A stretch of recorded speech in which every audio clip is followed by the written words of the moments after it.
Panginoon, alam kong nakikita mo ang mga taong naninira sa akin. Alam kong may plano ka na sa kanila. Panginoon, maraming salamat sa lahat ng inyong ibinigay at mga bagay na inyo pang ibibigay sa akin.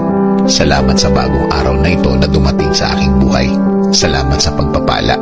Salamat sa laging pag-aalaga niyo sa akin. Maraming salamat din sa gift of self-control na ibinibigay niyo sa akin, Panginoon. Sa panahon ng aking buhay na ito, marami po ang mga taong naninira sa akin. Wala po akong ginagawa sa kanila para gawin nila sa akin ito, Lord. Wala akong natatandaan na nagawang mali sa mga taong ito. Pero araw-araw kong hinaharap ang kanilang mga ginagawang kwento tungkol sa akin. Mga paninira na parang ayaw tumigil. Habang tumatakbo ang mga araw, nalalaman ko ang mga ginagawa nila sa akin, Lord. Pero Lord, alam ko na nakikita mo ang lahat ng ito. Alam mo kung ano ang mga nangyayari sa araw-araw. Alam kong nakikita mo sila kung paano sila nag-iimbento ng mga paninira sa akin. Alam kong bahagi na din sila ng plano mo, Lord.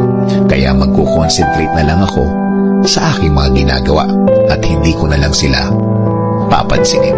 Instead, mabubuhay ako sa araw-araw para ma-enjoy ang mga bagay na bigay mo sa aking buhay, sa mga blessings na bigay mo sa aking buhay. Bigyan mo ako ng mapagpasensyang puso. Bigyan mo ako ng wisdom para mas marami akong magawa na ginagamit ang talent na ibinigay mo sa akin. Alam kong marami ka pang mga bagay na ibibigay na oportunidad sa akin. Oportunidad na makakatulong sa aking buhay.